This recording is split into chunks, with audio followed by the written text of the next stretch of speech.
Bismillahirrahmanirrahim. Dear students, Assalamu alaikum and welcome again to your online English classes. You all learning English with Shakil Danish. Dear students, आज के lecture में हम board paper MCQs को discuss करेंगे और उनके अंदर जो टेक्निकलिटी है उनको देखेंगे. So let's start from MCQ number 1. She well in the last test. अब बेटे यहाँ पे कौन सा वर्ब आएगा?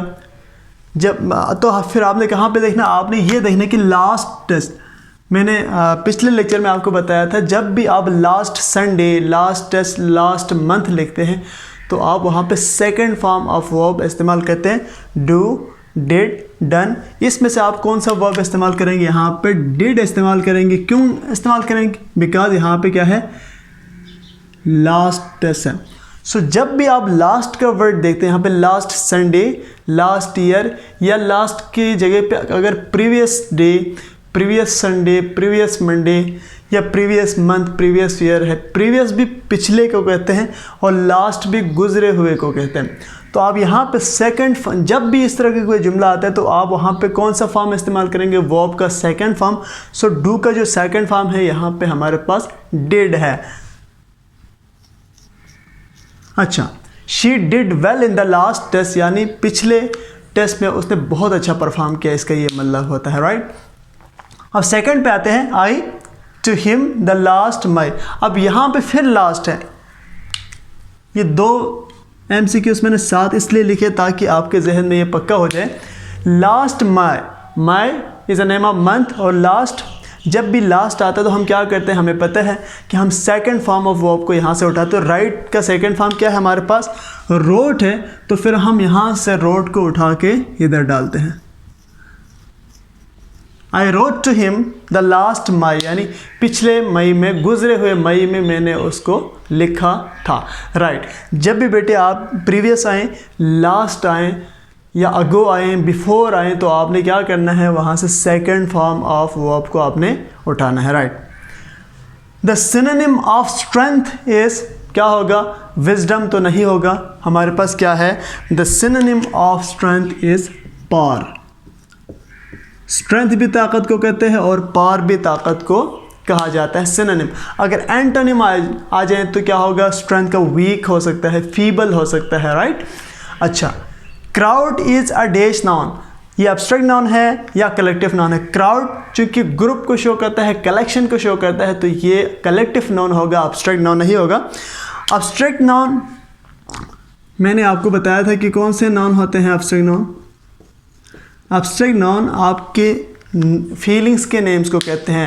Abstract noun are the name of the feelings, ideas और इमोशंस. जिस तरह पेन है, हंगर है, लव है, हेड है, हैप्पीनेस है, सैडनेस है, इनको एब्स्ट्रैक्ट नाउन कहते हैं. जबकि जो चीज़ें ग्रुप को शो करते हैं उसको आप बेटे क्या कहते हैं? कलेक्टिव नाउन कहते हैं. उसमें क्राउड है, ऑडियंस है, कमिटी है, जूरी है, कोरम है, ये तमाम चीज़ें क्या है? कलेक्टिव नाउन में शुमार होते हैं. Let's come to fifth sentence. Is this exhibition worth visiting?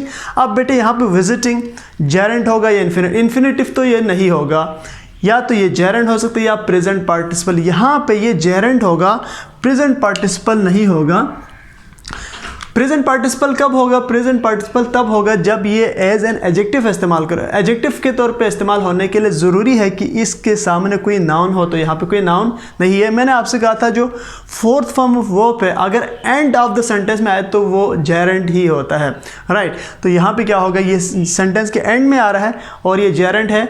और जेरेंट कब होगा? जब ये वर्बल नाउन के तौर पर इस्तेमाल हो रहा हो, जब fourth form of verb ING के तौर पे इस्तेमाल हो रहा हो या ING फॉर्म में इस्तेमाल हो और एज ए नाउन इस्तेमाल हो, तो आप उसको क्या कहते हैं बेटे? जेरेंट कहते हैं, राइट. और अगर एज एन एडजेक्टिव इस्तेमाल हो तो प्रेजेंट पार्टिसिपल. एडजेक्टिव के तौर पे इस्तेमाल होने के लिए ज़रूरी है कि उसके सामने कोई नाउन हो. यहाँ पे कोई नाउन नहीं है, एंड पे है, तो ये क्या है आपके पास? जेरेंट है. आप यहाँ पे देखिए, mathematics is too hard for some. यहाँ पे सम को मैंने अंडरलाइन किया है. सम कौन सा प्रोनाउन हो सकता है? इंडेफिनिट है या पर्सनल है? सम ये बेटे इंडेफिनिट प्रोनाउन है आपके पास. पर्सनल प्रोनाउन सम नहीं है। Personal I, we, he, she, it, ये तमाम पर्सनल है जिनको आप जुमलों में एज ए सब्जेक्ट इस्तेमाल करते हैं मोस्टली, वो पर्सनल है। और इनडेफिनेट प्रोनाउन वो प्रोनाउन है जो डेफिनेट नहीं है, जो अनसर्टेन है। फॉर एग्जांपल सम है, समवन है, नो वन है, समबडी है, या ये तमाम चीज़ें क्या है बेटे आपके पास इनडेफिनेट प्रोनाउन है।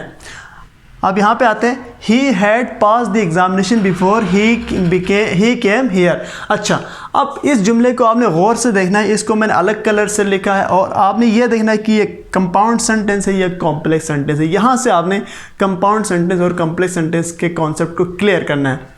एक और चीज़ भी आप यहाँ से क्लियर करोगे, he had pass the examination. अब बेटे आप यहाँ पे वर्ड देखें हैड, जब भी आप हैड लिखते हैं he had pass the examination, had क्या है, एक हेल्पिंग वर्ब है और ये पास परफेक्ट का हेल्पिंग वर्ब है। He had pass the examination, वो एग्जामिनेशन पास कर चुका था।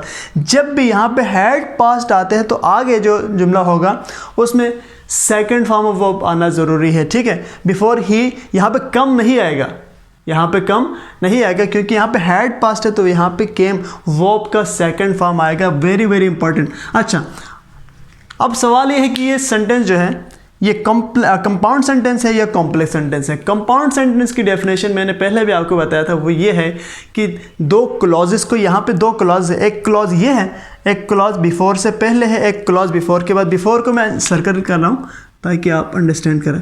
बिफोर को मैं सर्कल कर रहा हूँ और यहाँ पे ये क्लॉज है और यहाँ से लेके इधर तक एक क्लॉज है। बिफोर से पहले एक जुमला है, बिफोर के बाद एक जुमला है। अब बेटे यहाँ पे आप देखें ये दो जुमले हैं, दो क्लॉजेस हैं।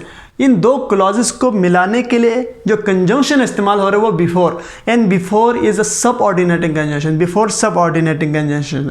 अब आप यहाँ से कॉम्प्लेक्स सेंटेंस का डेफिनेशन याद कर लें।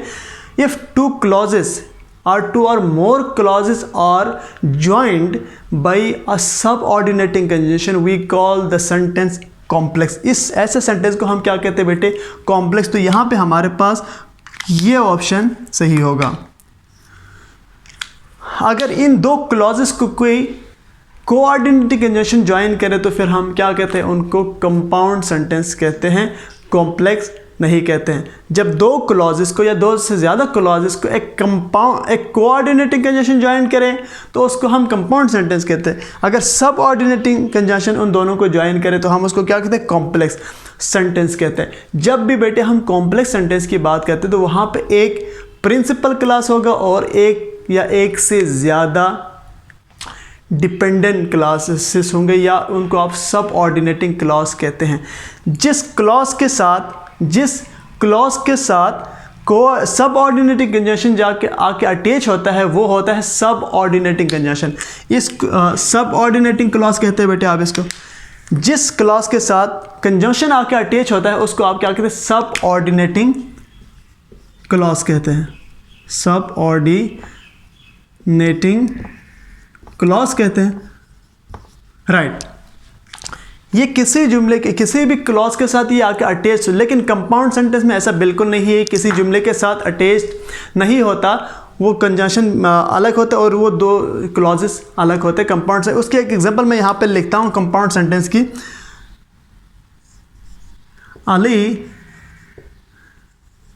Is poor but he is intelligent. अब यहाँ पे बट क्या है, बट एक कोऑर्डिनेटिंग कंजंक्शन है और अली इज पुअर ये एक क्लॉज है, ही इज इंटेलिजेंट ये एक और क्लॉज, इन दोनों को एक कोऑर्डिनेटिंग कंजंक्शन मिला रहा है तो ये क्या होगा, कंपाउंड सेंटेंस होगा। अगर सब ऑर्डिनेटिंग कंजंक्शन इन दोनों को, हाँ ये दो क्लॉजेस को या दो से ज़्यादा क्लॉजेस को अगर लिंक करें तो उसको आप कहते हैं कॉम्प्लेक्स सेंटेंस कहते हैं। और कॉम्प्लेक्स सेंटेंस के अंदर मज़े की बात यह है वहाँ पे एक प्रिंसिपल क्लॉज होगा जिसके साथ सब ऑर्डिनेटिंग कंजंक्शन अटैच नहीं होगा। जिस क्लॉज के साथ, for example he came here के साथ यहाँ पे बिफोर अटैच हो गया तो ये क्या होगा, आपके पास सब ऑर्डिनेटिंग क्लॉज होगा और डिपेंडेंट होगा, इंडिपेंडेंट नहीं होगा। और जो मेन क्लॉज होगा उसको प्रिंसिपल क्लॉज भी कहते हैं, ये इंडिपेंडेंट होता है। और बाकी जो क्लॉज होता है एक से ज़्यादा भी हो सकते हैं। ये तमाम क्या होते हैं, डिपेंडेंट होते हैं और सब ऑर्डिनेटिंग क्लॉजेस होते हैं। अब बेटे आज के लिए इतना काफ़ी है। अगर आपने मेरा चैनल अभी तक सब्सक्राइब नहीं किया है तो इसको सब्सक्राइब करें। See you in the next lecture, till then अल्लाह हाफिज़।